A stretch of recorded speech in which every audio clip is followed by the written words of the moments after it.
ಬೆಂಗಳೂರಿನಲ್ಲಿ ಅಪೋಲೋ ಆಸ್ಪತ್ರೆಯವರು ಈ ಹೊಸ ಒಂದು ಏನು ಪ್ರಿಸಿಷನ್ ಆಂಕಾಲಜಿ ಕೇರ್ ಅಂತ ಟ್ರೀಟ್ಮೆಂಟ್ ಕೊಡುವಂಥದ್ದು ಭಾಳ ಒಂದು ವಿಶೇಷವಾದಂಥ ತಂತ್ರಜ್ಞಾನ ಹೊಸ ಮತ್ತು ನಮ್ಮ ಇಡೀ ದೇಶದಲ್ಲೇ ಪ್ರಥಮ ಬಾರಿಗೆ ಇದು ಬರ್ತಾ ಇದೆ.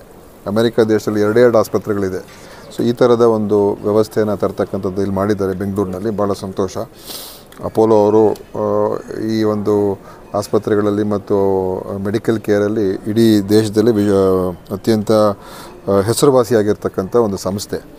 ಅದರಿಂದ ಈ ಥರ ಒಂದು ಒಳ್ಳೆಯ ಆಧುನಿಕವಾದಂಥ ಚಿಕಿತ್ಸೆ ನೀಡ್ತಕ್ಕಂಥದ್ದಕ್ಕೆ ಅವರು ಇವತ್ತು ಇಲ್ಲಿಗೆ ನಮ್ಮ ಬೆಂಗಳೂರು ನಗರ ತಂದಿರೋದು ಸಂತೋಷ. ಅವ್ರಿಗೆ ಅಭಿನಂದನೆ.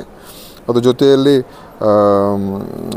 ಅವ್ರಿಗೆ ಹೇಳಿದ್ದೀನಿ, ನಮ್ಮ ಸರ್ಕಾರದ ಜೊತೆಯಲ್ಲಿ ಸಾರ್ವಜನಿಕರಿಗೆ, ಸಾಮಾನ್ಯ ಜನರಿಗೆ ಬೇರೆ ಬೇರೆ ಥರದ ಒಂದು ಟ್ರೀಟ್ಮೆಂಟ್ ಕೊಡ್ತಕ್ಕಂಥದ್ದಕ್ಕೆ ಸರ್ಕಾರದ ಜೊತೆ ಕೈ ಜೋಡಿಸಿ ಯಾವುದಾದ್ರೂ ಒಂದು ಕಾರ್ಯಕ್ರಮಗಳು ಮಾಡೋದಕ್ಕೆ ಮುಂದೆ ಬನ್ನಿ ಅಂತ ಹೇಳಿದ್ದೀನಿ. ಅವರು ಕೂಡ ಬರ್ತೀವಿ ಅನ್ನೋದು ನಾವು ಒಳ್ಳೇದು ಮಾಡ್ತೀವಿ ಅಂತ ಅವರು ಹೇಳಿದ್ದಾರೆ. ಮುಂದೆ ನೋಡೋಣ ಯಾವ ರೀತಿಯಾಗಿ ನಾವು ಅವರು ಸೇರಿ ಇಲ್ಲಿಯ ನಮ್ಮ ಜನರಿಗೆ ಗುಣಮಟ್ಟದ ಮತ್ತು ಬೇರೆ ಬೇರೆ ರೀತಿಯ ಒಂದು ಸಾರ್ವಜನಿಕರಿಗೆ, ಅದರಲ್ಲೂ ಕ್ಯಾನ್ಸರು ಮತ್ತು ಕಾರ್ಡಿಯೋವ್ಯಾಸ್ಕ್ಯುಲರಿಗೆ ಹೆಚ್ಚಾಗ್ತಾ ಇರೋದ್ರಿಂದ ಹೇಗೆ ಅವರನ್ನು ನಾವು ಪತ್ತೆ ಹಚ್ಬೋದು, ಹೇಗೆ ಅವರಿಗೆ ಟ್ರೀಟ್ಮೆಂಟ್ ಕೊಡೋದಕ್ಕೆ ಮಾಡ್ಬೋದು, ಅದ್ರ ಬಗ್ಗೆಯೂ ಕೂಡ ಅವ್ರ ಜೊತೆ ನಾನು ಮಾತನಾಡ್ತೀನಿ.